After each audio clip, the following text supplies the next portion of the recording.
students, welcome to online GDC classes. In this pharmaceutical analysis session, today we are going to discuss about thin layer chromatography and HPTLC, that is high performance thin layer chromatography.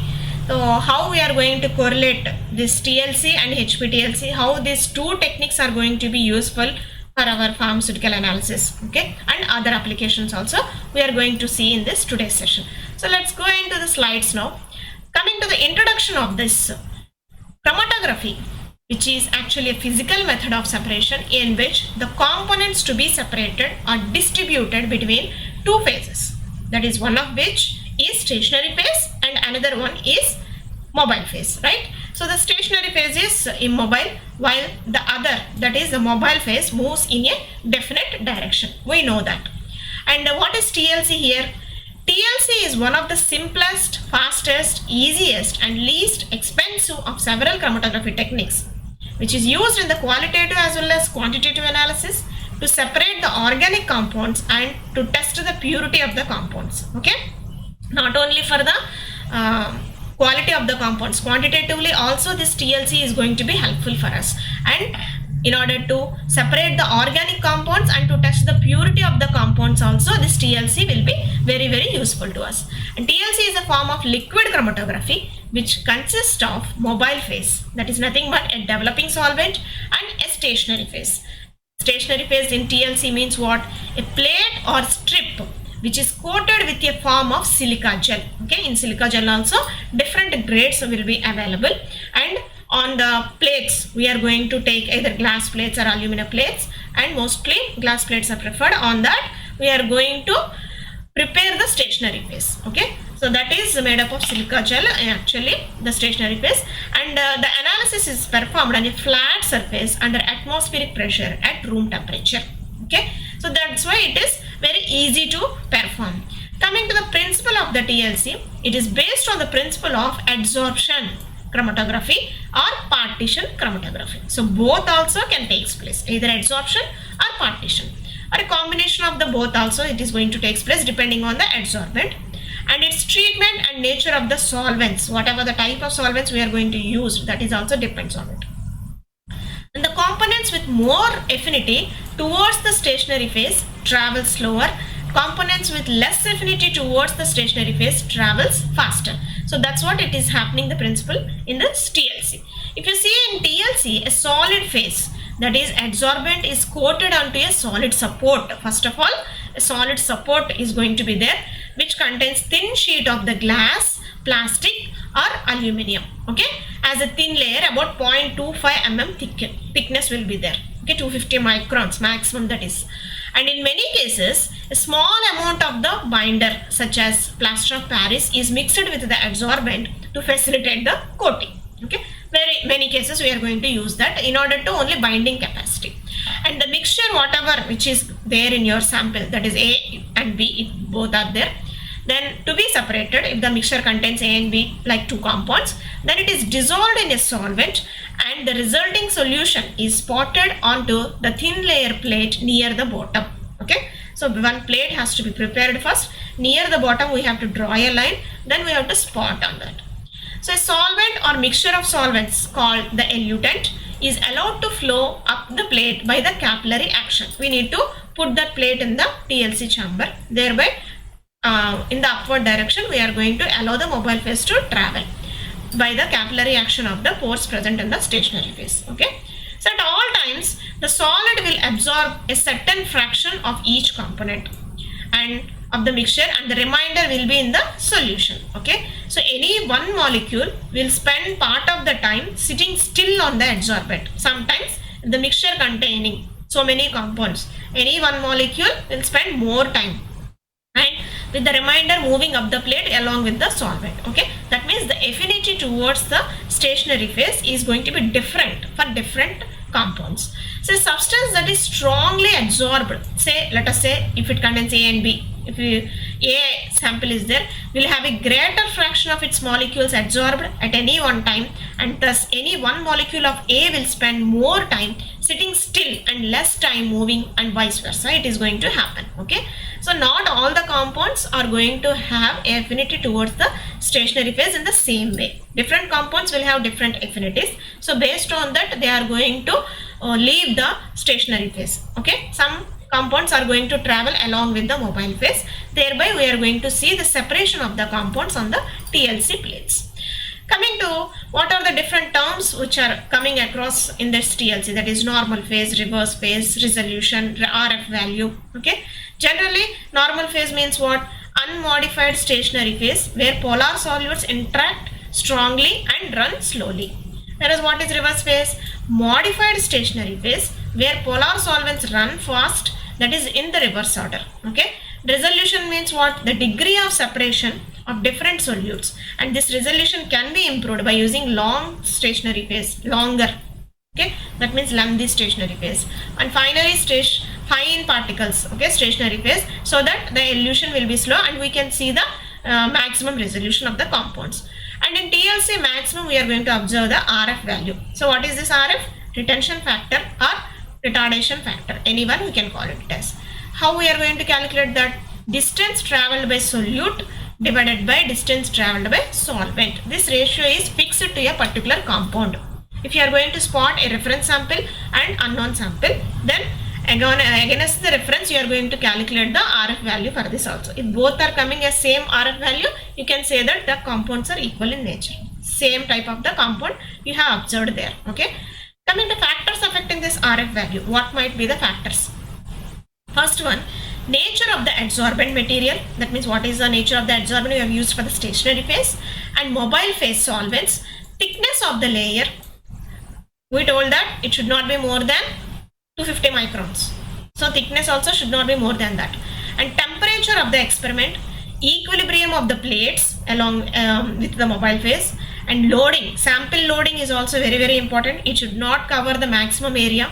And dipping zone, okay, how we are going to dip the TLC plate into the chamber, TLC chamber, and chromatographic techniques, how we are going to develop the chromatographic plate, and those are also going to affect the retention factor value. Okay, if you see the stationary phases which are going to be used for this TLC, let us see different types of the compounds which can be used as stationary phase.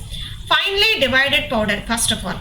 The stationary phase has to be finely divided powder which is used as a stationary phase, and it is spread over the supporting plate like a spreading. We are going to do that, and like plates might be aluminum or glass plates, and thickness of the stationary phase will be approximately 250 microns. Okay, and particle size range for this TLC, if you are going to see particle sizes for this silica or whatever it is, 1 to 40 microns.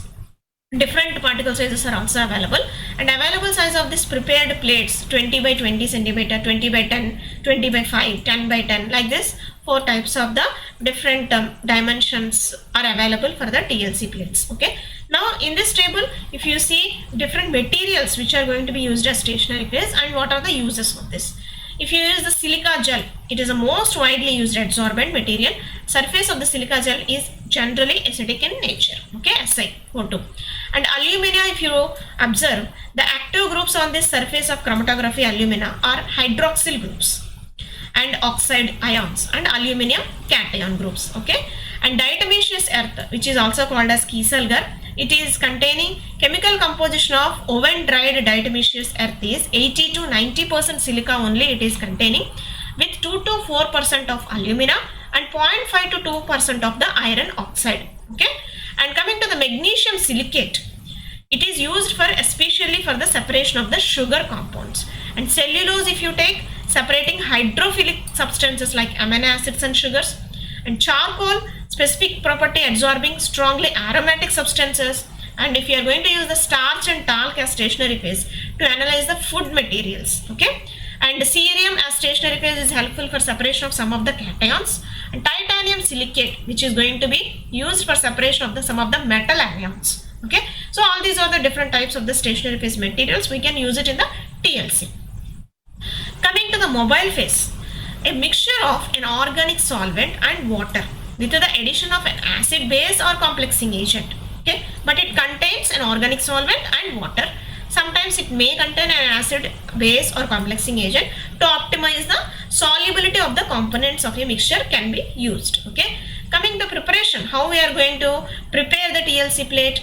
TLC plate can be prepared in 4 methods. First one, pouring method. Second one, dipping method. Third one, spraying method. Fourth one, spreading method. So all these methods are going to be used for preparation of the plates. First one, let us see pouring method. In this method, slurry is put on the plate, which is kept on a labeled surface. Then the slurry is sprayed on the surface of the plate. Okay. So slurry we are going to pour it on the plate. Thereby it is evenly done. And dipping method. In this method, 2 plates of the standard dimensions are dipped into the slurry. So 2 plates we need to take and you need to dip into the slurry. So back to back, which is made up from the chloroform methanol as the solvent. So only in those cases only, because these are highly evaporative solvents, then only we are going to, if you are trying to simply spreading, pouring all these things, the solvents is going to evaporate. That's why simply go for dipping of this and allow to dry for 2 minutes. The plates are ready. And spraying technique, that is slurry is sprayed onto the glass plate by using a spray gun, okay, with the air pressure. How we are going to use a spray gun? So with that, spraying technique can be done. And spreading, finally the spreading is going to be done. Most preferred method, spreader used to spread the slurry on the glass plate, like a spread. How we are going to, some of the cream space, how we will spread that. Okay, similar way, based on the thickness we are going to do that. Spreading is the most widely used technique. And to prepare that plate, what we have to do? First of all, we have to prepare a slurry. That means how? Suspend 100 grams of the silica gel G. This is one of the example. Silica gel, so many grades are also available. Okay, G means here gypsum, in 200 to 250 ml water. Then mix with a stirrer to get the homogeneous slurry. Okay, then you can go for the any of the technique method for preparation. And these are the different types of the solvents which we can use in the TLC. So increasing polarity, whether you are going to see the different types of the solvents based on the different compounds we need to separate. So these are the list of solvents with decrease in the, here if you see the water is a highly polar compound and an hexane low polar. Okay, so this is called as 𝘂𝙎𝙎𝙎𝙎𝙬 series. And cyclohexane, toluene, benzene. Afterwards, how this polarity is going to be increased. Okay, so this is a list of solvents, we can go for it. And while preparation of the plate, you need to very cautious that the chamber, whatever the TLC chamber we are going to use, that has to be pre-saturated with the mobile phase first. So first of all, take the air dried TLC glass plate or dry in oven at 120 degrees centigrade. Pour the silica gel slurry, prepare the plate. Then thickness should be around not more than 250 microns, and slurry should be used within 2 minutes of the preparation, otherwise slurry will get dry and needs more water to maintain the fluidity. Okay, and this is how we will go for the procedure. First of all, solution of the sample analyte you need to take. Afterwards, prepare the TLC plate. Stationary phase has to be spread on this or pour on this, whatever it is, you need to prepare the TLC plate. Then mark with a pencil, a line has to be drawn. Then you have to spot the sample. Okay, afterwards prepare the TLC chamber. Here TLC tank plus solvent with mobile phase. Okay, first of all place the TLC chamber with the mobile phase, saturate with it, pre-saturate with it. Afterwards, whatever the plate you have prepared, you need to keep that plate in the TLC chamber. Start of TLC is going to take place. Then sample, whatever the sample we have spotted on that, it is going to travel. Okay, so running TLC, so that means how the sample is going to moving up, you can see here. And solvent front, this is going to be a white color. Okay, you can easily identify here how much length the solvent has been traveled until the spot is going to travel, and pencil mark showing the solvent front. And here we can identify the compound by calculating the retention factor value. And application of the sample, if you see the sample solution in a non-polar solvent, generally it is applied because it is easy gets evaporation. The concentration of a sample or standard solution has to be minimum of 1%. Okay, either test or standard, whatever it is. And by using a capillary tube or micropipette, you have to spot the sample. And the area of the application should be kept as small as possible for sharper and greater resolution. It should not occupy the entire plate or 50% of the plate. Okay, sample should be applied 2 centimeter above the bottom. That means a line has to be drawn and above that you have to apply the sample. So after preparation, the development has been done, then the sample has been traveled, take out the plate, dry it, then go for the detection method. Okay, so till now we have developed the chromatogram. Now let's go for the visualization method, that means detection methods, how we can identify those marks or those compounds. First one, visualization methods. If you see, non-specific methods, that means number of spots can be detected if you are able to see with your eye. And iodine chamber method, UV chamber or fluorescent compounds. Okay, for these any fluorescent compounds are there, then go for the UV chamber. And iodine chambers also, if you put the plate, easily those compounds can get colored. Okay, so these are actually non-specific methods. And specific methods means by using spray or detecting or visualizing agents which are used to find out the nature of the compound for identification purpose. Okay, if these are the some of the examples, like bromocresol green, it gives yellow color for acidic compounds. And ninhydrin, if you see, it gives purple color with amino acid. And bromothymol blue, it gives light green color for lipids compounds. Okay, and if you see the steroid compounds, they will give purple color with antimony trichloride. Okay, and if the sample contains the phenolic compounds, then also purple color is observed, but the reagent here is ferric chloride. So like this, based on the type of compounds, if you use the different specific reagents are going to be used for detection of the some of the compounds. Okay, so these are some of the list. Now let us see applications of the TLC, where this TLC is going to be helpful for us. So it is used for separation of all classes of the natural products and is established an analytical tool in modern pharmacopoeia. So if you see any of the pharmacopoeia, you are going to observe the TLC technique. Okay, because it is a first in all identification tool. Example, acids, alcohols, glycols, alkaloids, amines, macromolecules like amino acids, proteins and peptides and antibiotics. These can be easily identified with this TLC. Okay, and for checking the purity of the samples also, against the reference substance as a purification process also, this TLC is helpful to us. And examination of the reactions. Okay, and that means for identification of the some of the organic compounds, whether the reaction has been completed or not. So in that case also, this TLC will give you some of the information, and extensively used as an identification test and test for purity. In pharmacopoeias also they have given as an identification test. As a check on process checking of distillation fractions and for checking the progress of molecular distillation. Okay, this is also one of the application. And coming to separation of the inorganic ions, not only organic, separation of the inorganic ions used for separating the cationic, anionic and purely covalent species, and also some of the derivatives of the metals also you can identify with this TLC. And most well-known application, that is separation of the amino acids. In two-dimensional thin layer chromatography we can go furthest, and separation of the vitamins like E, D3 and A can be separated on this TLC. And in quantitatively also we can go for the application of this TLC methods. Okay, not only qualitative, but first of all we can go for the qualitative test, then sometimes we can also use this technique for the quantitative purpose. Okay, now let's move to the another similar type technique, that is high performance thin layer chromatography. So till now we have discussed about thin layer chromatography, TLC. Now high performance thin layer chromatography, HPTLC. We know that HPLC, high performance liquid chromatography, but here high performance thin layer chromatography we are going to use it. Same TLC, whatever the procedure it is there. Okay, how we are going to develop the plates, same type of the plates we are going to put it in the densitometer here in HPTLC. Thereby you are going to identify the peaks there related to the color of the compound or related to the bands we are going to observe.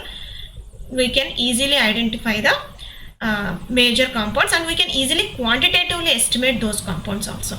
Okay, in HPTLC some separations can be done which cannot be done in normal HPLC. So some type of the advantages also you are going to come across in this HPTLC. And this is actually a sophisticated and automated form of the TLC. Okay, so TLC we can perform in normal way, but HPTLC, it is an automated form of TLC. So let us see what is the principle here. The separation may result due to adsorption or partition, whatever, both are going to happen. And both phenomena, depending upon the nature of the adsorbents we are going to use on the plates, and solvent system which are used for the development purpose. Okay, but the basic difference between the conventional TLC and HPTLC is only in the particle and pore size of the sorbents. Okay, only the difference between HPTLC and TLC, the basic difference here is, in TLC normally we will go for the pore size of 1 to 40 microns, but here we are going to have the less than that. The pore size and particle size of the sorbent materials are going to be varied in HPTLC. That is only the difference between TLC and HPTLC. So if you see conclude, that means the difference between TLC and HPTLC, let's have some of the points here, parameters. Particle size, that means 4 to 8 microns in HPTLC, whereas in TLC 5 to 20 microns we can observe. And sorbent layer thickness, maximum 100 micron, whereas in TLC 250 micron. Efficiency, if you see, anyhow in HPTLC high efficiency you can observe. And separations can be done at 3 to 5 centimeters level. Okay, and here 3 times extra, 10 to 15 centimeters we are going to see the separation there. And analysis time, anyhow it is going to be the automated technique, means it is going to give you the faster analysis time. And development chamber, if you take, less amount of the mobile phase is going to be consumed in the HPTLC, whereas the conventional TLC more amount of the mobile phase is going to take place. And sample spotting can be done by auto sampler itself. Automatic methods are also available here, and in TLC only manually we can spot that. And scanning, if you see, visible or fluorescent scanner we can use here, whereas in TLC you cannot do that scanning. And plate height, if you see, 12 microns is the plate height in HPTLC, whereas 30 micron in the conventional TLC. Sample volume, you can go as much as less possible, that is 0.1 to 0.5 microliters. Okay, but in normal conventional TLC 1 to 5 microliters, 10 times additional we need to take. Okay, so this is the difference between HPTLC and TLC. Now let us see what are the different steps involved in the HPTLC. First of all, selection of the chromatographic layer. Select the chromatographic layer, which type of the stationary phase we need to select. Take that layer, pre-washing has to be done, pre-conditioning has to be done. Afterwards go for the preparation of the sample and standards. Then application of the sample and standards. Go for the mobile phase selection and chromatograph development is going to be done. Then go for the detection of the spot, and scanning and documentation of the plate can be done. Okay, so these are the major steps involved in HPTLC, and this is a schematic procedure for this HPTLC if you see. So this is actually an applicator, a recently developed Linomat 5 applicator in HPTLC. First of all, prepare the sample and standard, keep it aside. Selection of the chromatographic layer and pre-washing and pre-conditioning we have to do. Afterwards, application of the sample and standard by automatic samplers. Chromatographic development. Okay, here you are going to use the twin trough chambers. Chromatographic plates we have to develop here. In twin trough chambers we are going to develop that plates. Afterwards, detection of the spots and scanning and documentation can be done by using different methods. Okay, if these compounds are UV fluorescent compounds, go for this UV cabinet. Otherwise, a scanner we can do. Okay, by this, and photo documentation with digital camera also it is possible in HPTLC. So let us see what are the different supporting materials which are going to be used in the stationary phase of this HPTLC. And if you are going to use supporting materials, means whatever the stationary phase we are going to use, prepare, that has to be poured on these plates. Okay, so what are those plate materials? First, glass. Glass material if you are going to use as a supporting, then this glass has the advantages of resistant to heat and chemicals and easy to handle and offers superior flat surface. Glass, almost it is flat surface for working, but disadvantage is fragility, easily can breakable, and relatively high weight will be there. Cost is also more. Okay, and if you take the polyester sheets as a supporting material, then more economical as produced even in the roll forms also sometimes it is possible, but unbreakable, this is polyester sheets, and less packing material you can use it for this, and it can be cut in different sizes, whatever it is, and eliminates the dust from the scrapping. Okay, these are the advantages, but disadvantage only with this polyester sheets are charring reactions which are going to occur at temperatures which exceeds 120 degrees centigrade, as the plates are dimensionally unstable beyond this temperature. Okay, so polyester sheets cannot be used more than 120 degrees centigrade. And aluminum sheets, if you are talking about this aluminum sheets which are going to have the increased temperature resistance will be there, and the eluents containing high concentration of this mineral acids or ammonia can attack this chemically on aluminum. Okay, that is a disadvantage here. And if you see this stationary phase, that means nothing but here we are going to call them as sorbent materials. So what are the sorbent materials which are going to be used in the HPTLC? Examples: silica gel 60F. This is also one of the grade. Okay, F indicates the fluorescent.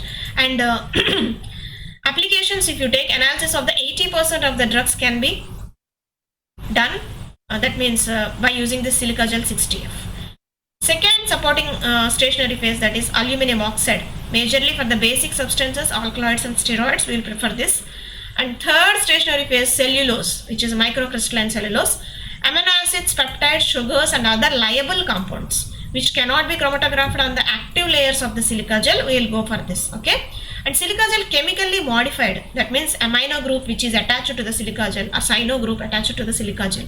So those amino modified silica which is going to be used for the applications of COOH, carboxylic groups, phenols, nucleotides and pharmaceutical, some of the preservative compounds. Okay, so these are the different stationary phase materials, and let us see what are the different plate sizes which are also going to be helpful in the HPTLC. Okay, so in TLC also we have seen some of the plates 20 by 20, 20 by 10, 20 by 5. Here also in HPTLC, if you see, different sizes of the plates are available. 20 by 20, 5 to 5 by 7.5 is also available. 5 by 10, 10 by 20 centimeter plates are also available. But whatever the plate we are going to use, we have to pre-washing and pre-conditioning has to be done. Okay, pre-washing of these pre-coated plates, sorbent layer absorbs the water vapor and other impurities from the atmosphere. That's why we need to go for the pre-washing of this pre-coated plates. Okay, and this pre-washing method can be either ascending method, dipping method or continuous method. Based on different solvents, we need to do this pre-washing of these coated plates. Okay, and if you see the next slide, that is solvents which are used for this pre-washing, majorly methanol, chloroform, methanol mixture 1:1, chloroform, methanol, ammonia 90:10:1 ratio, methylene chloride and methanol, ammonia solution at 1% level we can use for the pre-washing of these coated plates. Okay, so after washing, dry for sufficient time for removal of the washing of the liquids. Already whatever the liquids we have used for washing, those has to be evaporated. Okay, for that purpose we need to dry that, and avoid hot or cold air dryer. Activation of these pre-coated plates can be done by placing them at 110 to 120 degrees centigrade for 30 minutes. Okay, and dry only in the vertical position. You have to stand the plates. You need not to horizontal. Okay, so standing in the vertical position only, you need to dry them. And sample preparation and application, if you see for this HPTLC, for normal phase, reverse phase, both are going to take place. Normal phase chromatography means the solvent should be non-polar and volatile. Reverse phase means polar solvents are going to be used for dissolving the sample. And sample and reference substances should be dissolved in the same solvent to ensure the comparable distribution at the starting zones. And selection of the sample application technique and device to be used depends primarily on this sample volume, number of samples to be applied and required precision of the sample. Okay, the selection of the sample application is also going to affected by this. And micro syringes which are going to be preferred if automatic application devices are not available. Okay, so Linomat 5, that applicator is commercially available which can easily apply automatically. So volume recommended, if this is not available to you, then go for the micro syringe. And volume recommended for HPTLC sample application is 0.5 to 5 microliters. Sample spotting should not be excess or should not be very less. Okay, and problem from overloading can be overcome by applying the sample as a band, not as a spot. As a band you can apply that. Okay, so that is one of the technique. And after spotting, you need to develop the chromatogram, HPTLC development. How we can do this? Mean 4 different ways it is possible. That is vertical development, vario method development, horizontal development, automatic method development. So vertical and vario method developments means actually in the vertical way the bands are going to be observed. That is ascending way, descending, okay, like that. And horizontal developments means horizontal way the plates are going to be placed, so it travels horizontally. So continuous way, you can use the gradient and multidimensional solvents also in that case. And vario method developments means as a bands you are going to observe. So different types of the development techniques are commercially available. If you see this twin trough chambers which are going to be used for plate developments, so these are called twin trough chambers. So if you see this twin trough, okay, like a trough you are going to observe here. So why this trough is present here? It is going to give you the reproducible pre-equilibrium with the solvent vapor. Because of presence of this trough, okay, it is going to give you the pre-equilibration with the solvent vapor. And whenever this gas phase conditioning, pre-conditioning has to be done. So gas phase conditioning with any conditioning liquid or volatile reagent can be easily done. It is going to stay with that, okay. And that's why this twin trough chambers are going to be used for preparation of these plates, okay, development of the plates. Let us see the post chromatography steps. So after development of the plates, you need to go for the identification. So what are the different types of the identification techniques? That is by visualization, photo documentation, and densitometry measurements, okay. So this is actually UV cabinet. So this is also helpful for identification of the fluorescent compounds. And this is a densitometry where you can develop a densitogram. Thereby you can also calculate the peak area. And this is visual method. You can observe different colored bands we are going to see, okay. Standard, 10 microliter, 5 microliter, reference sample. So this is the spiked compounds, how you are going to see the separation of the bands here, okay. So these are visualization methods. And different densitograms also we can apply. This is one of the example of a HPTLC densitogram. If you see the different colored bands here, okay, so based on the number of bands here, you are going to observe the number of peaks here.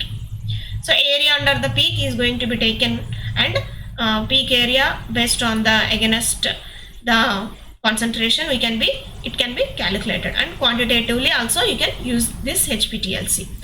And this is one of the example which containing this ferulic acid, quercetin, caffeic acid, and gallic acid, okay. So these are the RF values. So automatically you are getting this RF values. Thereby here on x-axis you are going to see the RF retention factor, okay. Finally, let us see applications of the HPTLC. That means mainly in the pharma industry, quality control, content uniformity, identity or purity check, we are going to use this HPTLC. And in not only in pharma, food analysis also, in quality control, and additives and pesticides stability testings also, this HPTLC is helpful for us. And coming to the clinical applications like metabolism studies, drug screening, and stability testing, okay, for identification purpose it's easily and can be used. Industrial applications like process development, optimization, in-process check and validations also, this HPTLC is going to be helpful for us. And forensic departments like poisoning investigations, okay, in case of the forensic samples estimation, any poisoning effect is there, in such investigations this HPTLC is going to be helpful for us, okay. So this is about HPTLC, and thank you for listening, students.